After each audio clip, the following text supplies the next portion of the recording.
Warning! The following audio may contain coarse language and other material that may not be suitable for a younger audience. Viewer discretion is advised. Also, we may spoil anything and everything, so you have been warned. Holden, 3, 2, 1, intro. Okay, let me... Ken, are you recording?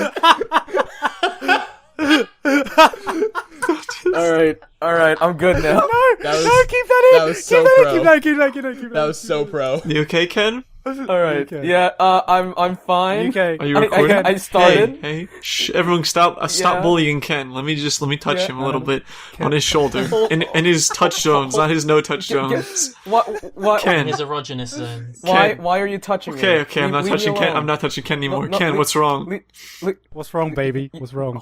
Holden he touched my shoulder. Is Holden trying to hold you again, Ken?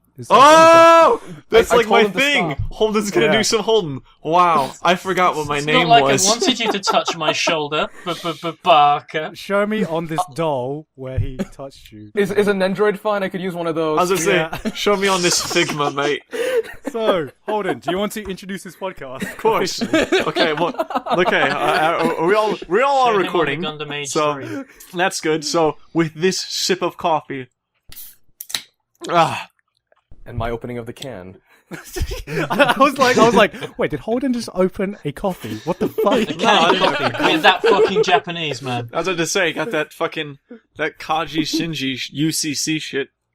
Yeah. Wow, this coffee's just as good as the cast that I have with me today. Hi guys, I'm Holden from Holden Reviews, and with me today, we present a new episode of J-Taku, and with me, like I've just said, is Garant from the anime zone, known as Gigguk, Sup, guys? Alain from Bakashift and Kotaku. What? I'm sorry, it's not Kotaku. Kotaku Kate. Kotaku. No, Yeah, it's Kotaku. he's not from Kotaku. But like saying he's actually from something called, isn't it? The pronunciation, it's backwards, right? Because it's you. It's Otaku Kate. Kate. It's a, what's it called? Fucking anagram. It's a palindrome for Palindrome, Otaku. yeah. Otaku Kate. Brilliant. And then That's where I'm from. yeah, he is also from Shifting of Bacchus. Then we have my He's a man very shifty barker. to bring it back full circle. We got my man Kenneth Bolito from Full Circle Reviews. Hey, Fucking hell. nice plug there, Holden. Nice Thank you. Simple. Yeah, Shout outs to Christ in Ken. heaven. He's pretty good. yeah. I was about to say, Nah, I'm okay. I'm like half circle. Ken's not the full circle. Ken making his triumphant return after a 4-month hiatus. Yeah. And Yes, I am. For the love of Moe, I'm back. to round out the cast from that circle, we got my man Connor from Fiction Reviews. How's it going, Connor? What's up, guys? Fiction Reviews here. And so Butterscotch. today we are going to be talking about a very recognizable and prominent thing in our fandom that we all love so much, and that is archetypes, and various kinds of stuff like that. Indeed. For one, I think Garant likes an archetype that most people don't like. I mean, let's start off by just asking everyone, because everyone has personal preferences. I mean, it is no secret that I love tsunderes. And butts. I have said this, yeah, and butts. Opie Defenders for life, tits forever. I've said this many times before that I just have like an undying love for tsunderes. I don't know why, but every time I see a tsundere in a show, I will be naturally drawn to that character, to that archetype.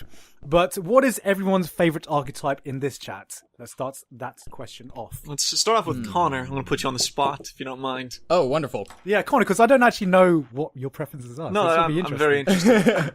No, yeah. Well, for those of you who are wondering, we have opened a nice little cheat sheet here. We'll probably put it in the description. Okay, let's looking not make for any it- fucking promises, but yeah. Boy. Go to my blog. Give me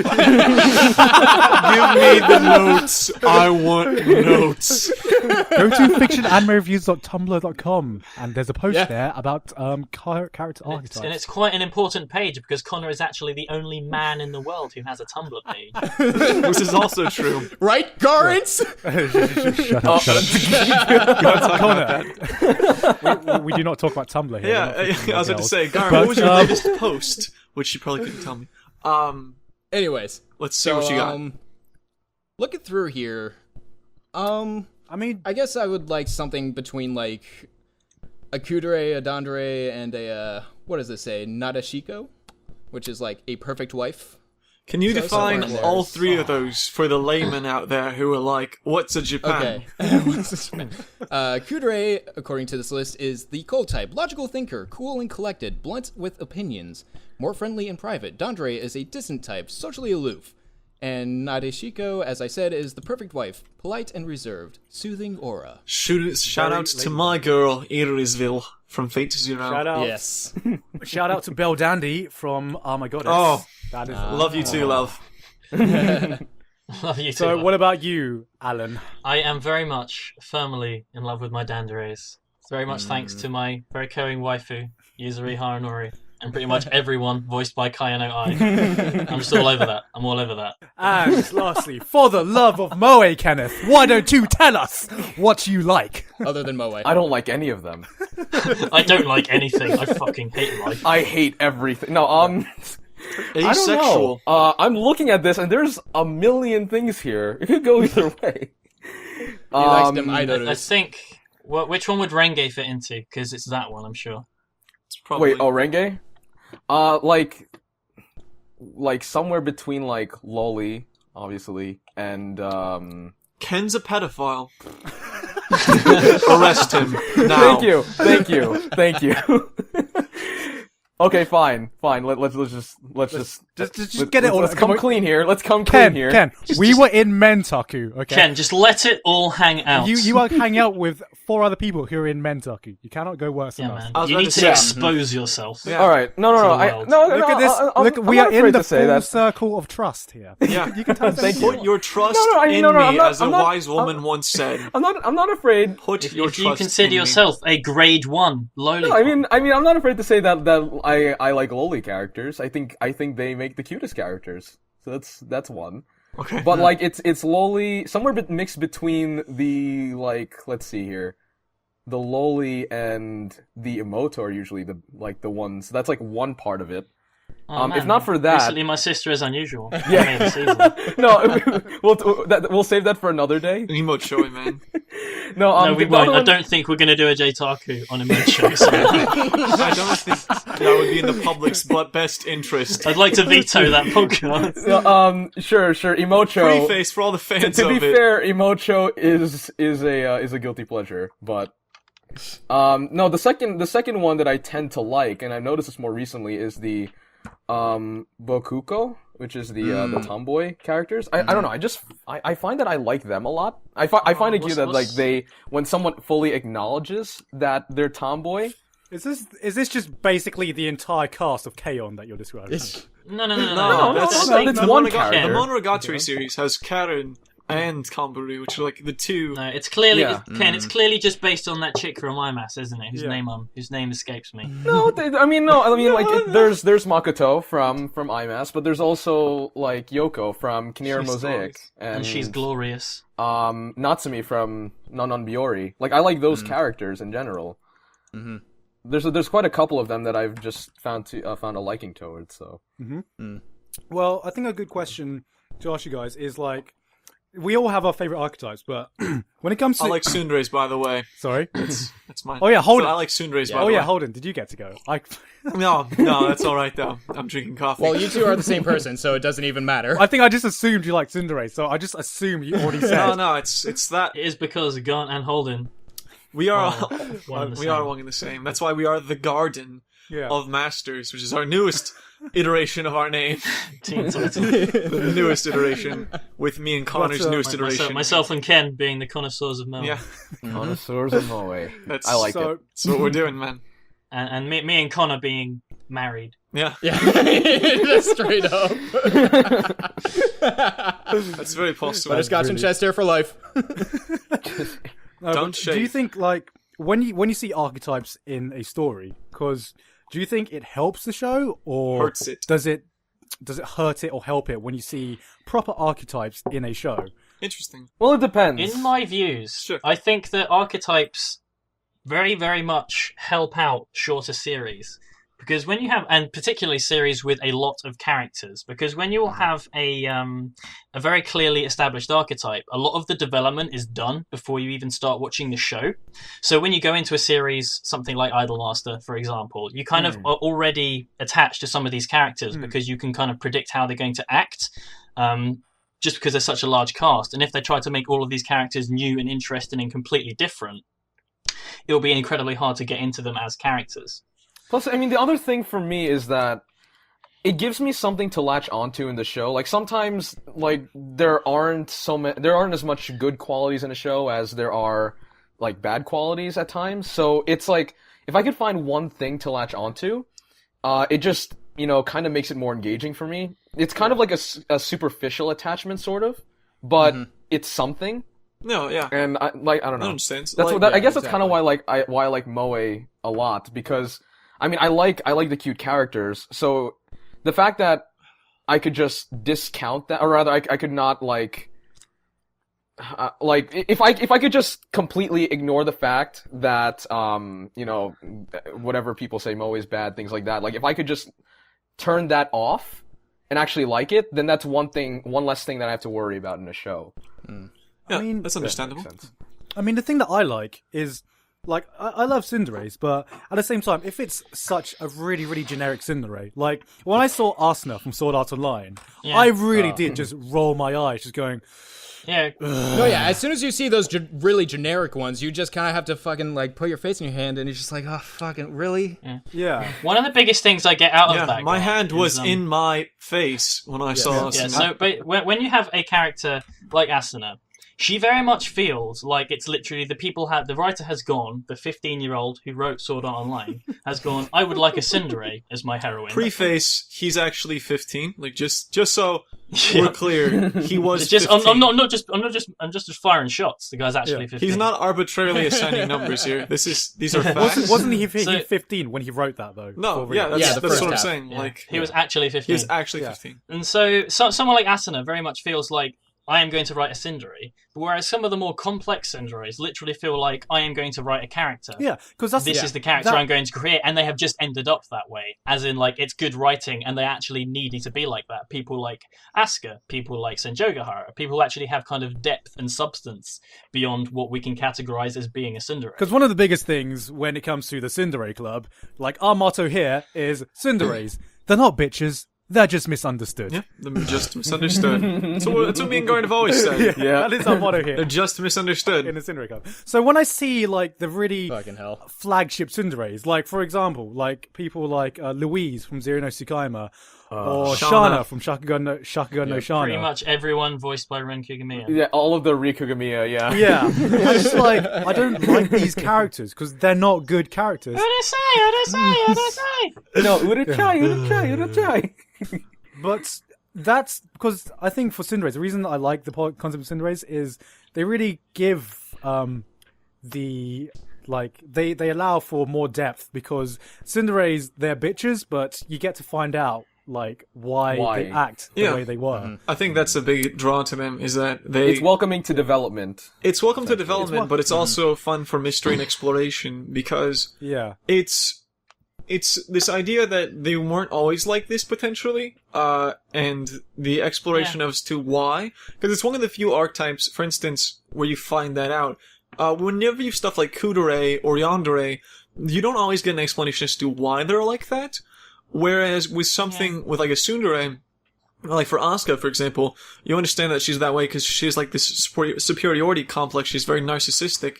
In that, for instance, like the reason she wants to pilot the Eva is to be like noticed, basically, to feel like she's worth something, and that just makes her come off as a total bitch. A major driving force behind it is just a case of like kind of latching onto what characters are popular, because Asuka has always been an incredibly popular character. Always, yeah. And then she has then kind of just exploded across the entire medium, and pretty much been one of the driving forces behind why To be fair, Tsundere is so big these So days. has Rei. Rei has been a flagship character for Kudere. Rei is definitely Evangelion in general, everything about it, like Shinji as a protagonist also kind of projected onto every single thing ever. Yeah. I mean, there's a lot in that, because I mean, the character archetypes aren't even necessarily just this. For instance, the one archetype that I really like that we didn't really mention is anti-heroes. My favorite protagonists are almost always anti-heroes. You have stuff like Camille Absolutely. and Lelouch and Light. And that motherfucker from Line Barrel of Iron, despite the show, that guy. I never thought I would hear you mention that show. Line Barrel of Iron. We'll talk about this. We will talk about this sometime. Line Barrels of Iron's great. I love that show. But no, they're all perfect examples of just anti-heroes, like guys that you're just like, what the fuck? It's like even the Guilty Crown to an extent, where you're like, what the fuck are these people doing? They're so drunk with power. And I love seeing just the exploration of just people who just love and just become obsessed with like obtaining and the use of power. They're just made up for the best characters, in my opinion. That's at least my personal favorite. I think you mentioned that you liked Kiritsugu a lot too. Oh, of course. Yeah. Like because of that very fact. Kiritsugu is one of my favorites because he's just a really flawed character, he's like this anti-hero where it's like you see him as the good guy because he is the good class, you know, he's got Saber, he is good guy. And then, like, halfway through the series, you just see him do very questionable things, like just kill people that didn't need to die, that were fully surrendered already. How he's just, like, he becomes just ruthless, it seems. And you're just kind of sitting there like, why the fuck are you doing this? Like, I used to like you, you're just being a meanie now. And I just love seeing, like, just really broken people doing stuff like that. And Tsunderes are kind of an extension of that, very loosely, by that they seem broken. For instance, most recently, with my viewing of Golden Time, which we've all seen, which you guys should all watch Golden Time. I'm talking to the I viewers. just realized we've all watched Golden Time. We've all watched Golden Time. Yeah, we've all seen it. Right, we're now going to transfer this into a Golden Time podcast. Just going to redo the intro. Whenever Golden Time does finish airing, just to predate this, because it's not over yet, but whenever it does finish airing, I can assure you, we will talk about Golden Time. Because Golden Time, there's a lot More to talk than about. likely. I love it. But but Coco, to talk about Golden Time, I am Coco for Coco's Puffs, man. Coco is definitely an example of one of those characters I believe has just ended up seeming Tsundere in some regards, just because of how her character's been created. But she's not, definitely which is what I love about it. She's so insecure. Here's the thing. Here's a topic I want to bring up. Okay, so how accurate do you think Tsunderes are? I mean, how accurate do you think archetypes are to real life people? Because we talk about Coco, and me and Holden. The reason we love her so much is because she reflects real relationships that that whole me and series- Holden have been into. That series as a whole is just a reflection of being you God. can actually tell that the person who wrote that light novel has actually had a girlfriend. Well, actually, it's a girl who wrote it, oddly enough. She might have had a girlfriend. She does. Yeah, Shout we don't out know. to being a lesbian. But it's because her prior works, which for you guys who don't know, is Toradora, which I think this is far superior to Toradora. Whoa, I just said that. I agree with you. Whoa. I do believe And Golden Time the thing is a about it superior is work. that Coco is not just a tsundere. It's a very superficial thing. She's very superficially meant to be seen as a tsundere, but she's just this really insecure girl who's very selfish as well.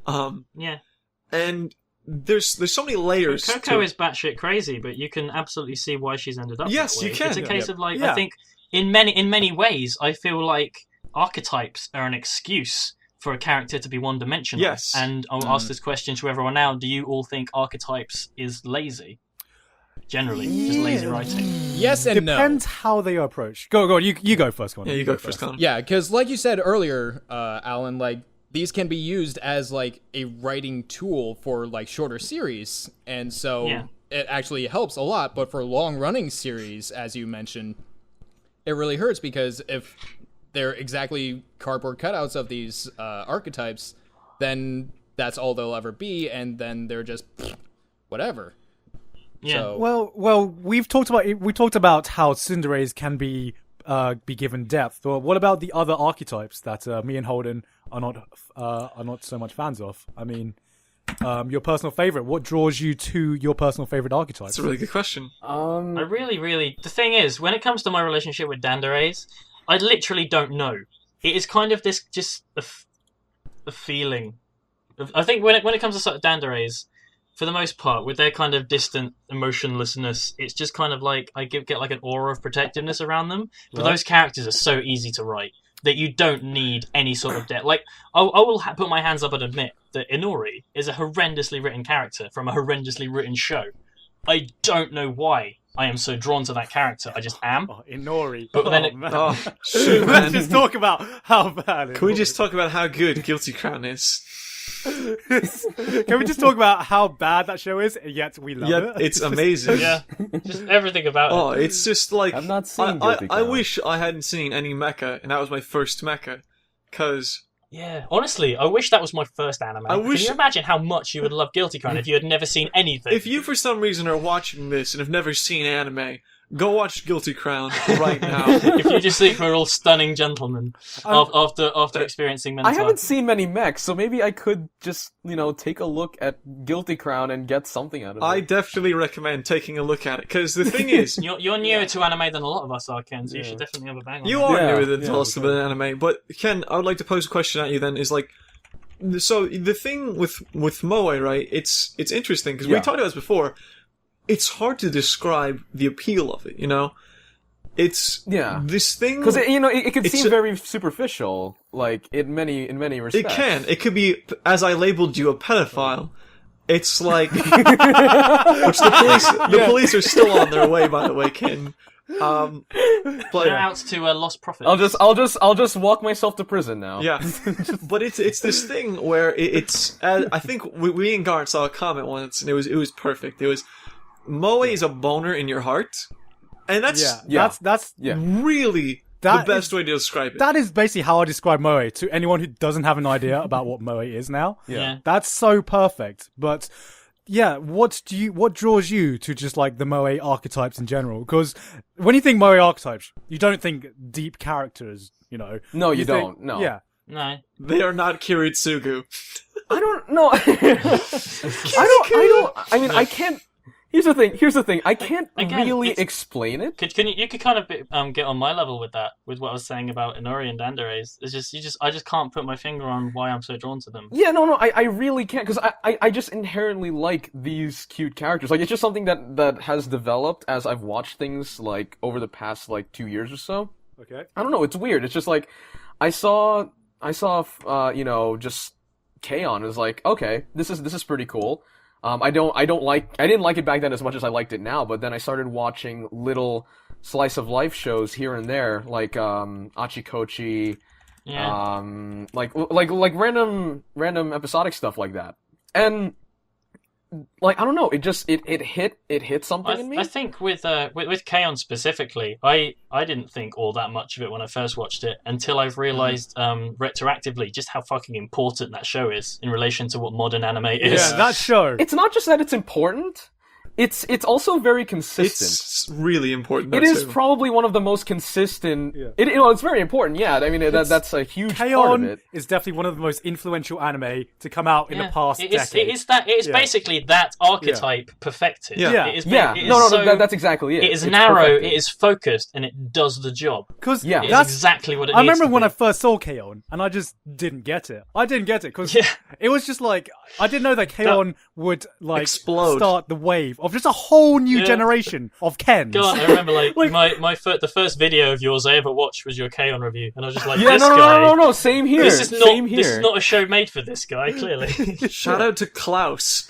No, because like I no, as Garth said, I mean this is like, I think if I were to put a rough number on which anime this was on, in terms of what I watched, like in order, it would be like, I think, the 10th anime that I watched, and I didn't quite understand man. it. I just liked it, not as much as I do now, as I said earlier, but like it took me a while to really get it, and especially now when I look back at it, it's hard to describe. It's so much better now than it was before, just because I have some sort of deeper understanding with what these types of shows are like, or what they mean, or what they are, No, or definitely, whatever. You know? definitely. I think that it's so definitely Connor, retrospective. what was your preferred archetype again? Kudere and Dandere. What draws you to them? What Yeah, why makes you Kuderes? Kudere. Let's talk about Kuderes. Cold. 'Cause That's Yuki Nagito. If only Tristan was here. Yeah, if only Tristan was there. But Yeah. I generally am curious about the draw to Kuderes. Like, when if we're talking about Tsunderes, like... Yeah, they're a tiger in bed, Yeah. but like Kudere's. Kuderes who just dead fish you in bed. Like, Because I'm very much drawn to Dandere's, but I'm quite. No. In the infamous, I can talk. The infamous words of Crispin Freeman. The quiet ones tend to be the kinky ones. Let that be known. But You're slapping God. on something onto the character that you have no idea if you can expect that or not. no. But like, I suppose like, for me, I it's wouldn't just really expect that, man. Like, you lay out Yuki Nagito, she might just have a USB port down. They pull out Yuki Nagito, man. pull out that Oculus Rift. She pulls out that BS fucking leather, man. She's all like, I She need might that be S&M, cheap from man. Chobits and just have a button. You know? It's like no, hold it. She just loads snm.exe. Oh yeah, And then yeah, that's when it starts. it's an exe file. Yep. And when that starts, then No, you but- because then the handcuffs come out and it's just nasty. Just suddenly, the dildo mask appears. there's a guy up there just controlling everything like in the Matrix. He's just like Yeah. He's like, this is the part of my job I really like. Is that really the reason you're drawn to them, though, Connor? Just because No. you think they might get kinky? No, not at all. Are you really that much? Yeah. Is my husband No. really that perverted of a man? Yeah. No, in all honesty, it's just like my own personal preference because I'm probably gonna get a little bit of hate from you guys and from people in the Okay. audience, but Let's get Coco from Golden Time is like Fuck you. the embodiment of everything I hate about Fuck you. being in a relationship and having a girlfriend. In all honesty, like cool. and I don't Connor. like Coco. Sounds like you've had some bad times, bro. It's cool. Get married. You understand. One day you guys will understand Yeah. what it's like. Once you have to put a ring we're on not- something, you guys will soon We understand. will save this. We will save this for the next Mentaku. But one Yes. day you will understand. no, like if it ever comes out. because Oh, I've yes. been with these kind of women before. I've been with women like that before, but with people like Yuki Nagito, Rei Ayanami, I'm a person, despite what I may appear like, I'm not a talkative person at all. Like, I'm really bad at holding a conversation. So I would just like someone where it's just, I can just sit down with them and we can just put on a movie and it's just plain, simple, done. Like, and now you guys get to laugh at me because of my unrealistic expectations and fucking. And then we have sex afterwards. As I say, and then we have It's literally just silence and just the bed going. no. It's just Connor, just go to bed with like your door or something. It doesn't seem you have a very adventurous relationship, Connor. I've got to say. I was about to say, man. I think you need some Yandere in your I was life. about to say, Oh, let's talk about Yandere. you need to break out Oh, the man. whips, man. Honestly, She will set you straight, sir. my thoughts on Yandere and some of the other more kind of niche archetypes is it literally specifically Gasai Yuno and how everyone freaking loves that character. I don't It's get just it. like I she's- hate her. I don't I understand. here's the thing. I didn't even hear the word. I'd never even heard the word Yandere until Mirai Nikki came out. No, And then I exactly. couldn't stop fucking hearing it. Yeah. Like, Yeah. It Jesus literally Christ. thought like the writers were just like, okay, Yandere is a thing. Let's make the definition of that thing. Let's not actually try and write a good character. Let's literally just try and make a thing that is absolutely, definitely, undeniably Yandere. I think the thing about Yandere was, And they did it. I knew about it back when I watched. This is gonna show my age. When I watched a show called Shuffle! And there's this red-haired girl. Holden, I'll let you know, yeah? I've watched Shuffle 2. I've also 100% CG'd the visual novel. Oh, look at that! But Look at No, that. no word of a lie. I have actually done that. Bro, Nice. your power level, man. Your power level. I was gonna say, Play them DM. but the redhead chick with a whole thing with like her just being crazy. Yeah, definitely. It was my first experience with It was it. kind of down to obsessiveness. Yeah, and like there's hints of that, with like, for instance, Golden Time. Let's bring it back to Holden Time. In Holden Time, which is the synonym for Golden Time now, what happens is that Coco possesses a lot of traits that are of, stalker, tendencies, considering she considers herself a stalker Yes. in a lot of ways. But like, it's not to a malicious extent. It's not to So I do think that yandere elements can absolutely be used very well The- in moderation. absolutely. They can. It's just basically it's that kind of malicious edge, that kind of obsession Yeah. that does exist in reality. When you see, It's this balance between just loving someone and then just psychopath. And then loving You know them what I mean? so much to the point where you want to cut their head off and just snuggle with it on a boat. It's like there's this Which is fine probably line. being discussed right now Yeah, as well. Oddly But- enough. Hashtag final like form. it's like when I look at something like Higurashi, which is kind of one of the bigger and more influential roots of definitely, yandere. yeah. It just works so much better in there to me because these characters they have that Dere side far more often, but then kind of shit goes mad and they go crazy Yeah. eclectically. It's not just kind of like black and white, black and white, black and white, black and white. Black like, and yellow, black Yeah, and and yellow. it's not because of love either. It's just they're fucking crazy. Yeah. But yeah, yanderes, that's become just like a very recent thing that I was not aware of until Mirai Nikki. Yeah. But the one archetype I really don't like is the fucking wife one. What's that one? Like the Nadeshiko one? Nadeshiko. Not Chico. Yeah. The reason I don't like that is because these characters, they are just too perfect. Dude, just get out. That's the. So are we talking like Hanakawa? You're watching a. Oh, Yeah. dude, they're the best. Better than porn. Dude, I mean, it's this thing, Garnt. Whenever it's like, it brings us crashing to reality. Yeah. On how imperfect just humans are in general. that's the thing. The reason I can't get into them is because they're just so unrealistic. Because Well, there's honestly, no one do who's you not find it like perfection portrayed in fiction is boring? kind of, yeah. Because lots of like just something interesting generally comes from imperfection. When something's perfect, there's not much you can work with. yeah, That's exactly. true. It's very true. I mean, let's talk about like fucking Mary Sue's and like Gary Stu's. Oh, let's Jesus say. fucking Like Gary Stew. Gary- Fucking Gary Stews, man. fucking Gary Stu's. Kirito. The people who can do more wrong. So like, I talk about people like Kirito from Sword Art Online, who is basically just the perfect character. Gary Stew, man. And these characters to me are just so uninteresting because I think it just comes back to being badly written, no depth characters. Yeah. Because how much depth can you give to perfection? Not much at all. It's this idea where it's like the well-roundedness and believability of a character can only go so far, and I think a good example, Garn, of this is, if we bring up someone like Belle Dandy, I think she's one of the best Nadeshikos because it's contextualized why she's perfect, and that's because she's a god, and it's using the right things at the right time. I think that too often our characters just perfect for no reason, and it does bring a huge amount of suspension of disbelief because everyone else in the series, for instance, is really flawed or something, and Yeah.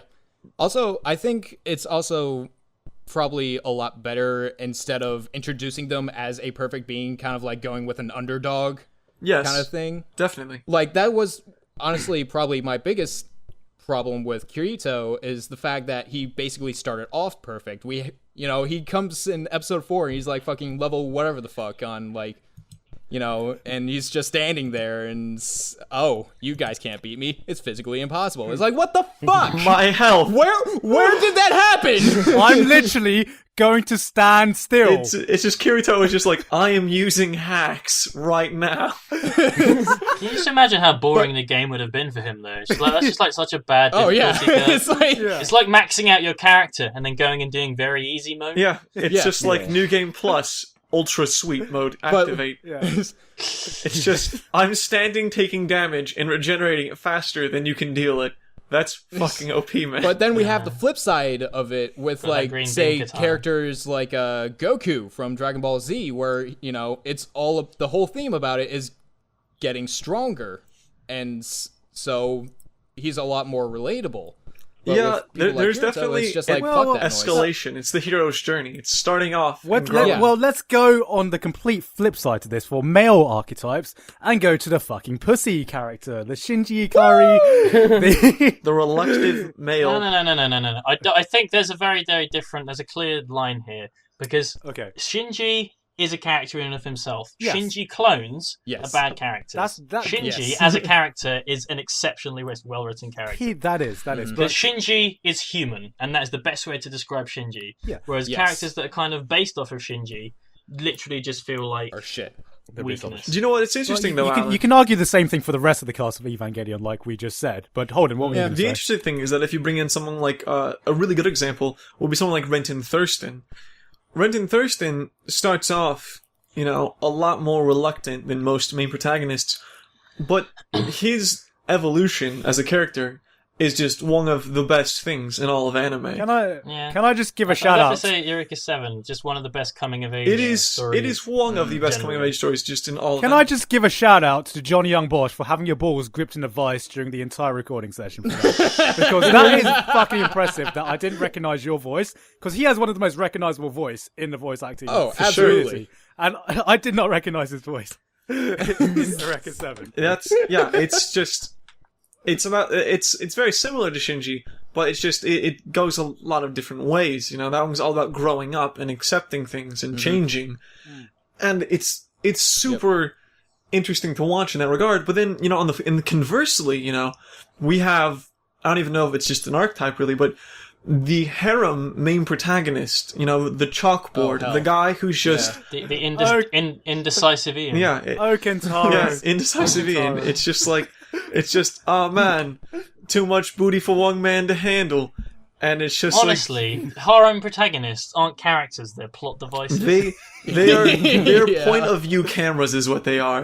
They're just, No, this is yeah, what it looks like to essentially. be me right now. Harem animes is just Archetypes, the anime. Yeah. There's no Yeah. other way it can be anything but Yeah. Archetypes, the anime. It's 100% true, yes. Depending on Pick your poison. Yeah, Yeah. because you can give depth to the archetypes, as we've seen in something like Monogatari. But anything with harems is basically destined to be Archetypes, the anime. Yeah.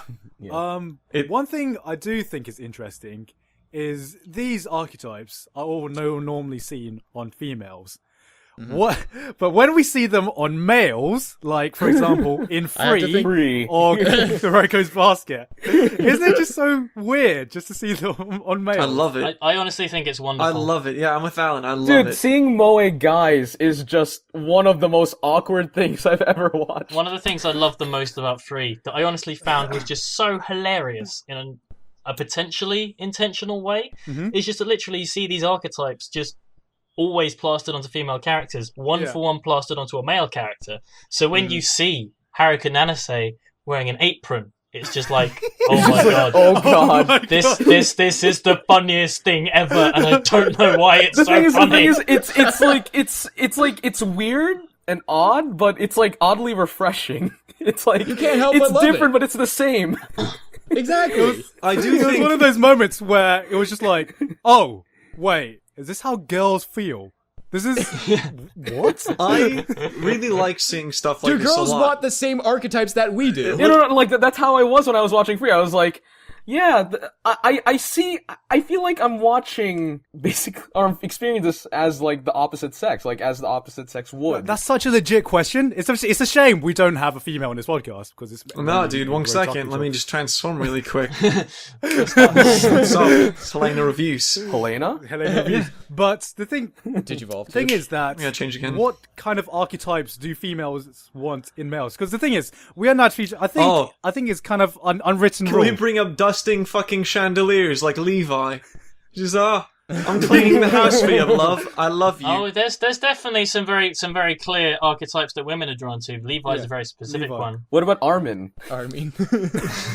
Armin Armin's fucking is moe, basically man. like Well, having seen a fair amount of shoujo and like reverse harems and stuff like Utano Prince Sama and all that shit myself, there are definitely some clear-cut male archetypes that appeal to women very much. Like there's people like Ren Jinguji in Utapri, who is very much like a character from Utena, who's kind of just this womanizer type.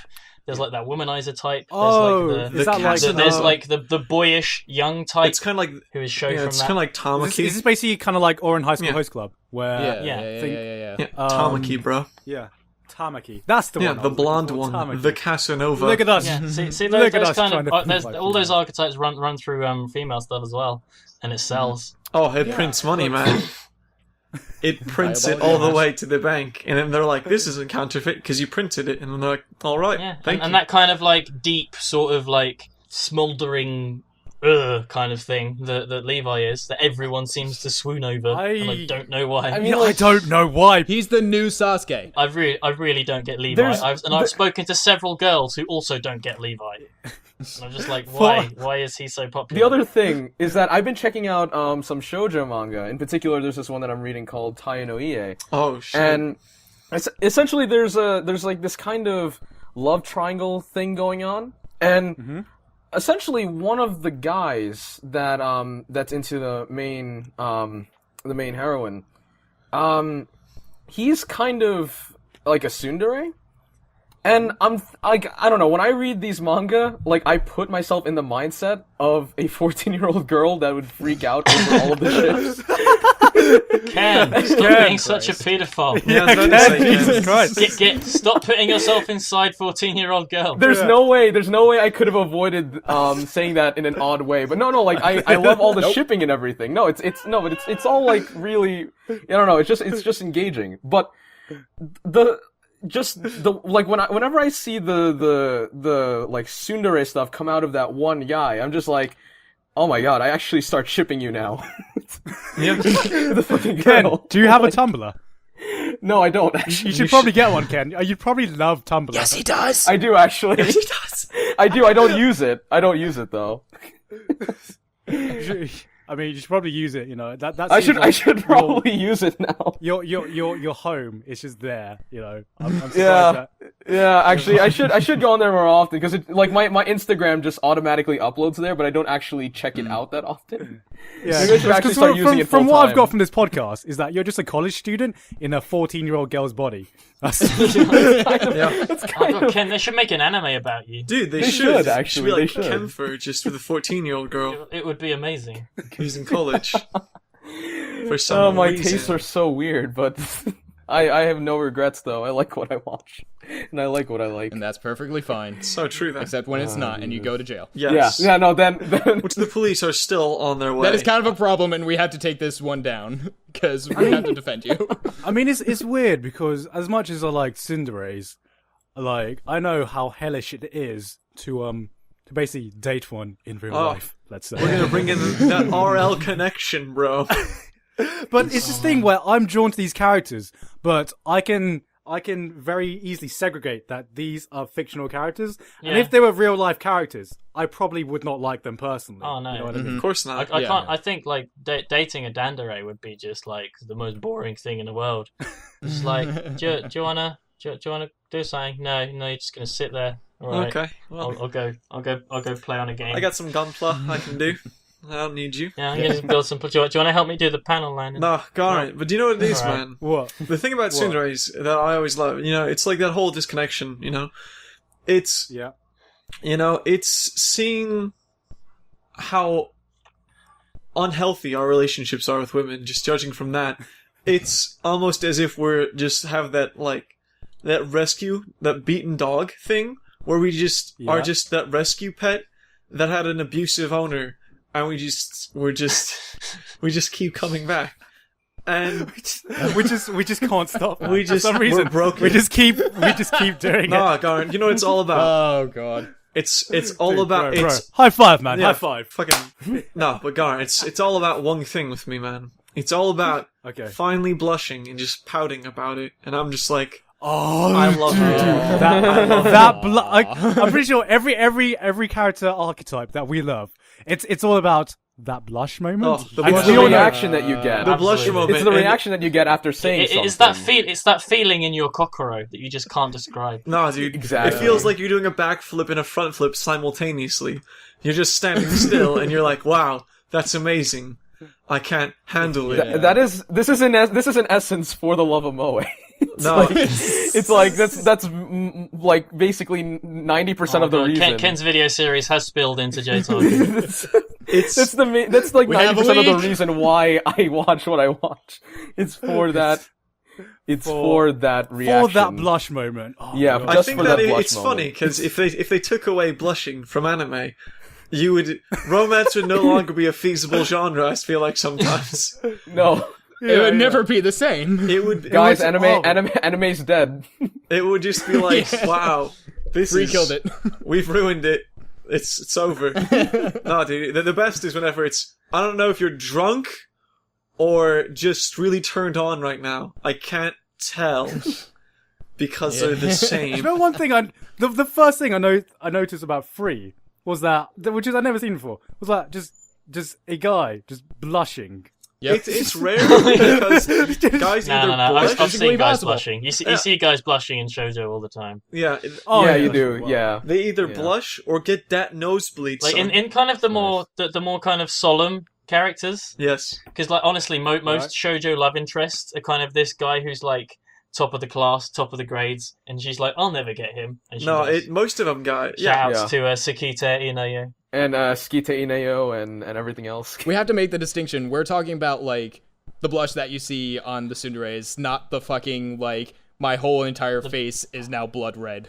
Or pink, if we're watching fucking It Summer could be Wars. either. We're not going back to Mentaku. We're not talking about the cum face. Yeah, we're not talking about that because it's this idea of like this whole thing where it's. I feel like that whole thing that Alan was talking about. A really good example of that is the guy in Aminuki Wolf Children, the father, how he's just like, oh wow, look how cool he is. Oh, he's so tall and fair. Yeah. I want that, and that's what usually happens.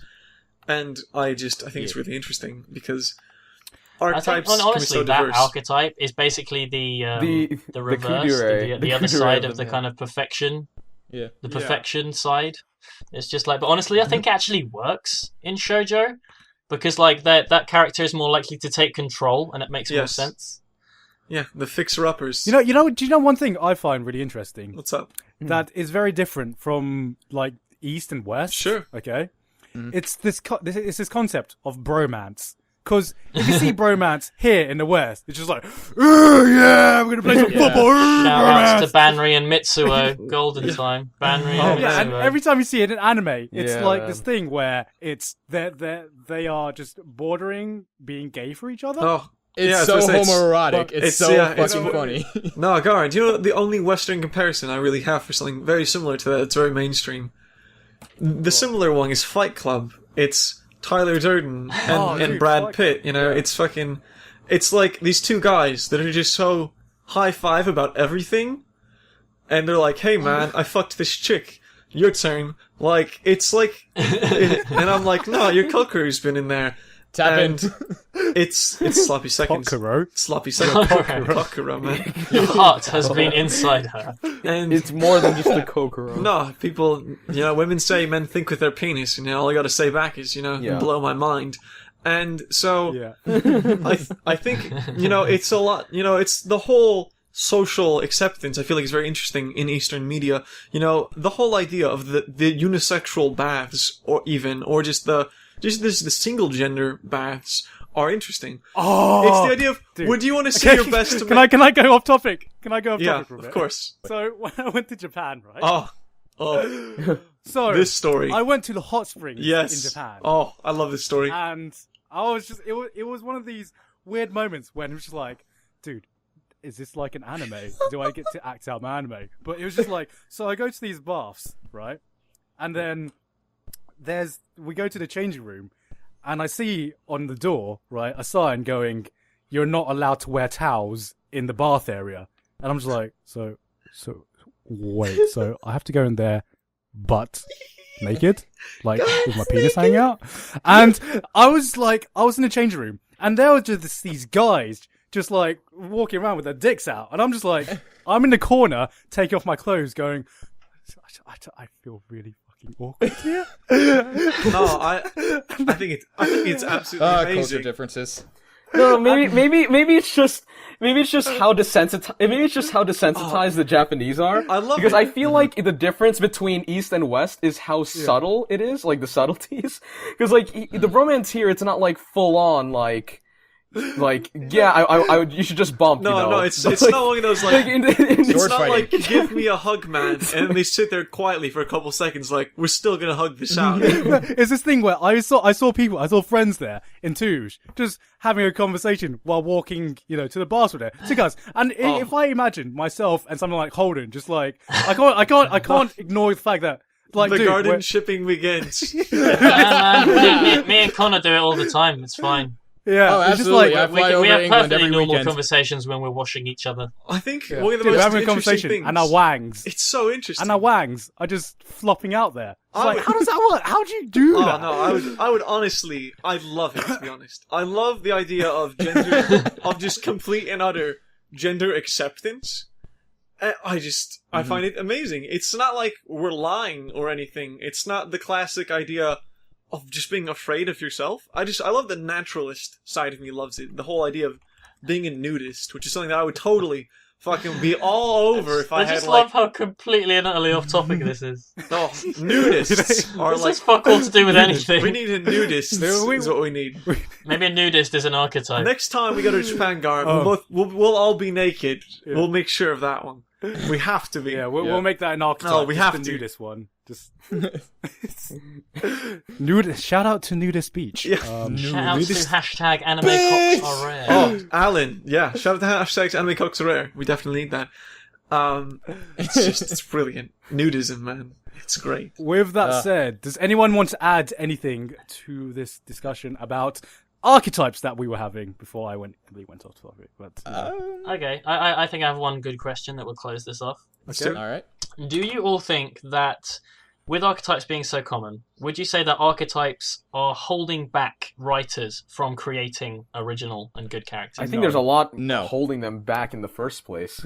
I don't know if that's Yeah. like the top thing, but Secret of the It Universe, depends. originality is dead. Yeah. So would you say some writers are kind of like automatically No, okay. going into archetypes without actually thinking, without trying to do something else? I agree with you. I see what you're saying, Alan, but I agree with Connor in saying originality is just kind of dead. There is no characters that have not been done before.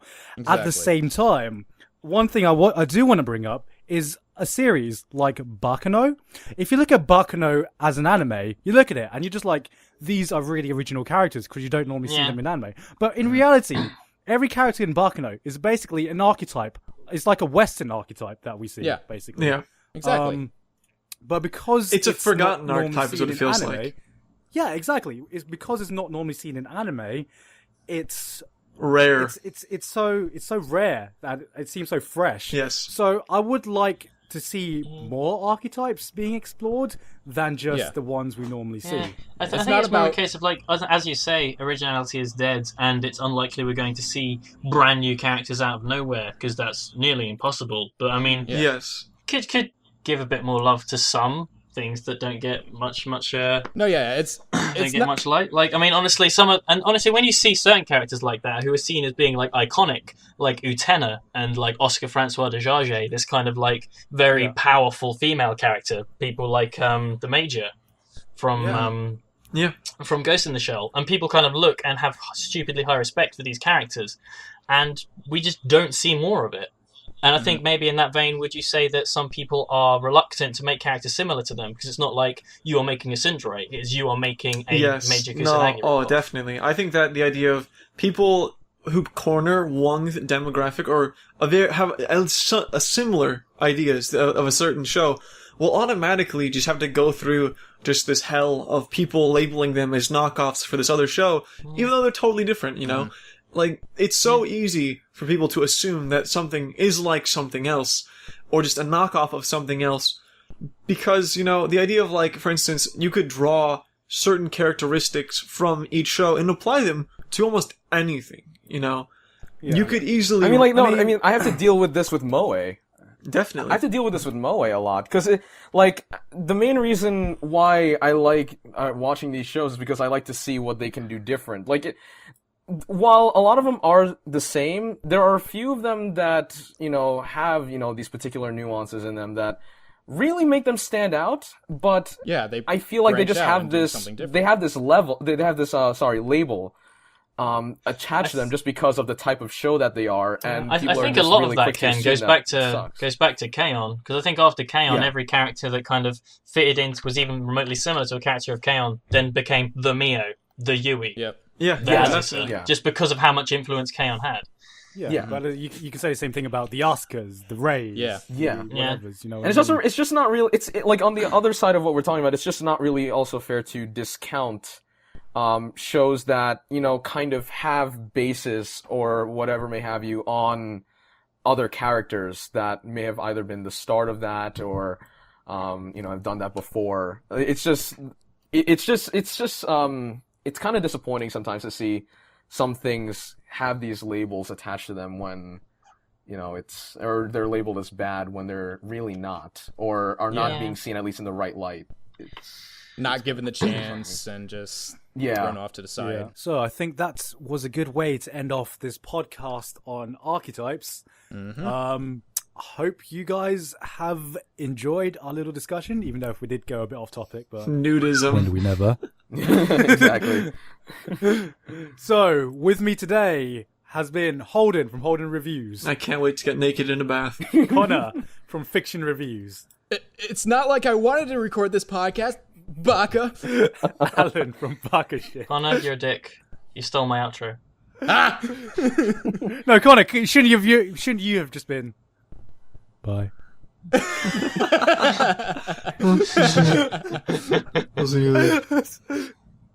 And Kenneth from Full Circle Reviews. Yeah, I'll see you guys on the next episode of Dateline NBC. And Garant. Ken, From the Ken, Amazon. if you need bail money, we got you, except we don't. The reptilian Chris Garant. Hansen, if you're listening, it's an honor. It's been an honor serving with you. Just take a seat, Ken. Just calm down. Take a seat. We need to end this. This ship.